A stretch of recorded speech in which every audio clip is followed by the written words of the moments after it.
Stocks हैं, एक बार ये भी समझ लेते हैं। वामाक्षी जुड़ चुकी है हमारे साथ पूरी डिटेल्स के साथ।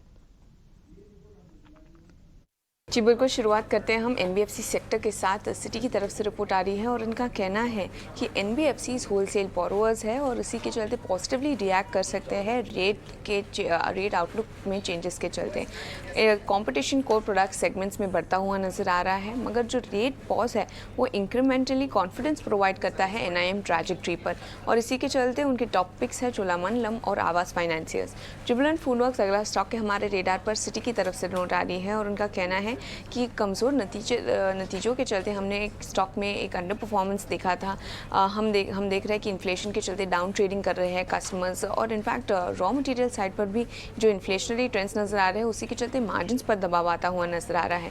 मगर सिटी का मानना है कि most inflationary issues transitory in nature है, मगर ब्रांड की जो लॉन्ग टर्म ग्रोथ ट्रैजेक्टरी है वो अभी भी काफ़ी मजबूत नज़र आ रही है, और इसी के चलते उनकी तरफ से खरीदारी की राय बरकरार है। लक्ष्य दिया है 619 प्रति शेयर का।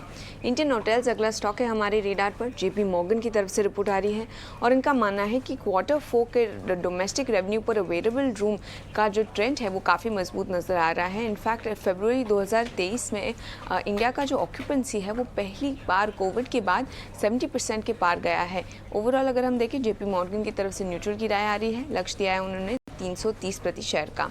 L&T भी हमारे रेडार पर रहेगा। जेपी मॉर्गन का मानना है कि केपेक्स साइकिल का जो ट्रेंड है वो काफ़ी मजबूत नज़र आ रहा है।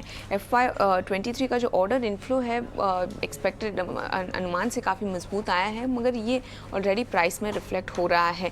मगर वो एक्सपेक्ट कर रहे हैं कि FY24 का जो कोर रेवेन्यू गाइडेंस कंपनी देगी वो काफ़ी मजबूत हो सकता है। इनफैक्ट इसी के चलते जेपी मॉर्गन ने अपनी ओवरवेट की राय को बरकरार रखा है। लक्ष्य दिया है 2480 प्रति शेयर का।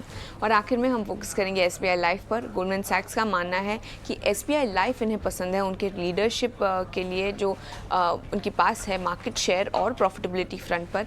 इनफैक्ट उनका मानना है कि उनके जो FY24 और 25 के लिए VNB एस्टिमेट्स हैं वो अनुमान से 7 से 11% और कंसेंसस अनुमान से 7 से 11% ज़्यादा है, और इसी के चलते उन्होंने खरीदारी की राय को बरकरार रखा है। ये स्टॉक उनकी कन्विक्शन लिस्ट में भी है और उन्होंने अपना टारगेट प्राइस रिवाइज किया है। 1520 प्रति शेयर का टारगेट प्राइस दिया है।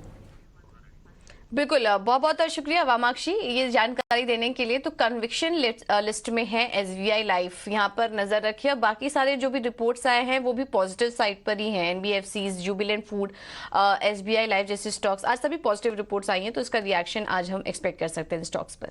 अब ट्रेडिंग आइडियाज आपके सामने रखते हैं। स्टॉक स्पेसिफिक रणनीति क्या अपनाएं, इसमें क्वांटिफाई कैपिटल सुबह हमने बात की जिसमें कि टाटा स्टील और मारुति उन्हें अच्छा लग रहा है।